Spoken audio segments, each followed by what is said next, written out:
और इस वक्त की सबसे बड़ी खबर बांग्लादेश से आ रही है। बांग्लादेश के शेरपुर जिले में मची अफरा तफरी के बीच जेल से 500 कैदी फरार हो गए हैं।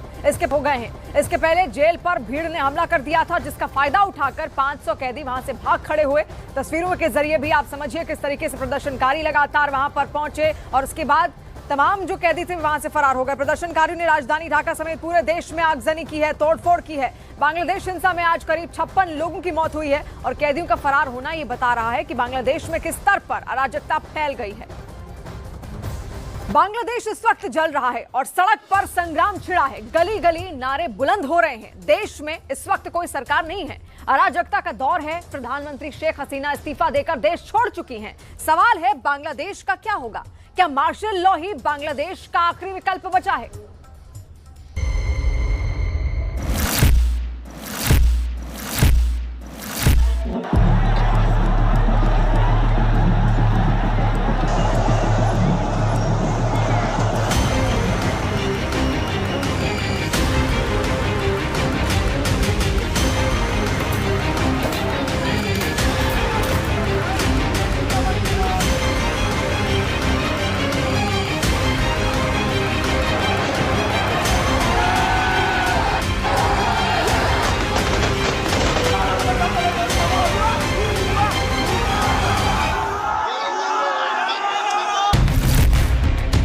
पहला हथौड़ा बांग्लादेश के जनक बंग बंधु की मूर्ति पर, दूसरा हथौड़ा बांग्लादेश के लोकतंत्र पर, तीसरा हथौड़ा बांग्लादेश की समूल व्यवस्था पर,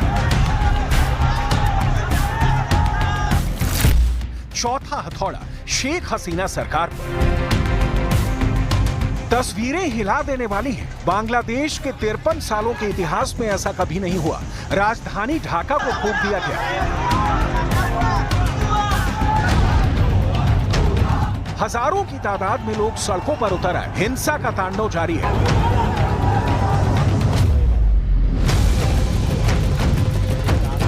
आर्मी बंदूक ताने खड़ी है। दूसरी ओर आवाम मुट्ठी बांधे नारे बुलंद कर रही है। गोलियों की बिसात बिछ रही है।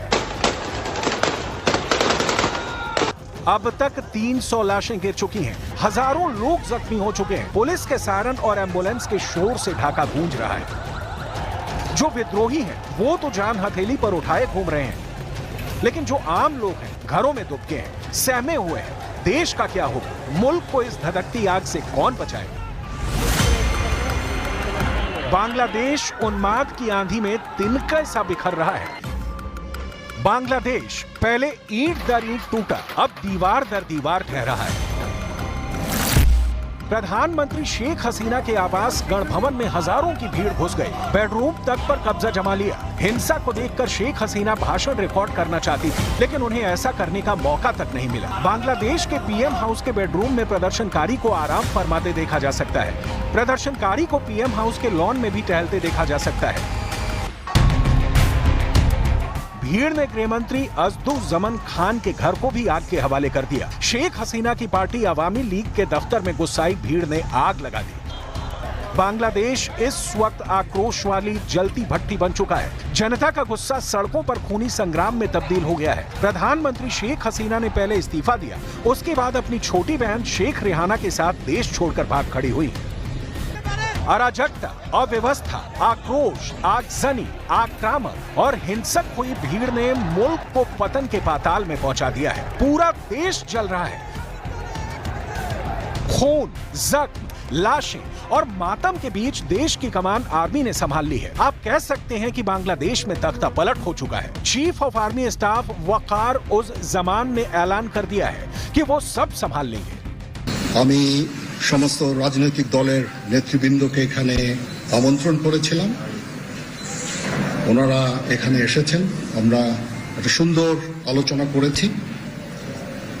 সেখানে আমরা সিদ্ধান্ত নিয়েছি যে একটা ইন্টারিম গভর্নমেন্ট আমরা ফর্ম করব এবং ইন্টারিম গভর্নমেন্টের মাধ্যমে এই দেশের সমস্ত কার্যকলাপ চলবে।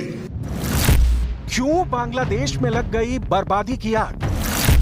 कैसे तबाह हो गई शेख हसीना की सरकार? भीड़ ने क्यों उखाड़ फेंकी चुनी हुई सरकार? और सबसे बड़ा सवाल कि बांग्लादेश की कमान अब किसके हाथ? आपको बर्निंग बांग्लादेश की हर एक डिटेल दिखाएंगे। आपको बताएंगे कि कैसे शेख हसीना के खिलाफ भड़की भीड़ ने कानून को अपने हाथों में लेकर देश को जला डालने की कसम खाई। लेकिन उसके पहले तस्वीरें जो बांग्लादेश के अंधकार में भविष्य की गवाही है। प्रदर्शनकारियों ने कई अहम रास्तों पर भी कब्जा कर लिया है। इंटरनेट को पूरी तरह से बंद कर दिया गया है। इस बीच मुख्य विपक्षी पार्टी बीएनपी के कार्यकर्ता बड़ी संख्या में सड़कों पर उतर आए हैं, जो आवामी लीग के कार्यकर्ताओं को निशाना बना रहे हैं। जब प्रदर्शनकारी स्टूडेंट्स अगेंस्ट डिस्क्रिमिनेशन के परचम तले आयोजित असहयोग कार्यक्रम में भाग लेने पहुंचे, आवामी लीग, छात्र लीग और जुबो लीग के कार्यकर्ताओं ने उनका विरोध किया, जिसके बाद दोनों पक्षों के बीच झड़प हुई। राजधानी ढाका सहित देश भर में सेना तैनात कर दी गई है। सड़कों से पुलिस को हटा दिया गया है। देश भर में कर्फ्यू लगा दिया गया है। स्कूल, कॉलेजों और मार्केटों में 3 दिन की छुट्टी का ऐलान कर दिया गया है। हिंसा को देखते हुए कई ट्रेनों का ऑपरेशन अगले आदेश तक रोक दिया गया है। कपड़ा फैक्ट्रियों में भी ताला लग गया है। पुलिस ने लोगों को जहां तक हो सके घरों में रहने को कहा है। कोर्ट भी बंद कर दिए गए हैं। सुप्रीम कोर्ट के आदेश में कहा गया है कि बंदी के दौरान बहुत जरूरी मामलों में ही सुनवाई की जाएगी। इसके लिए चीफ जस्टिस इमरजेंसी बेंच का गठन करेंगे। बांग्लादेश में छात्रों का विरोध प्रदर्शन पिछले महीने एक विवादास्पद नौकरी कोटा योजना के खिलाफ शुरू हुआ था। विरोध प्रदर्शन अब सरकार विरोधी आंदोलन में बदल गया है।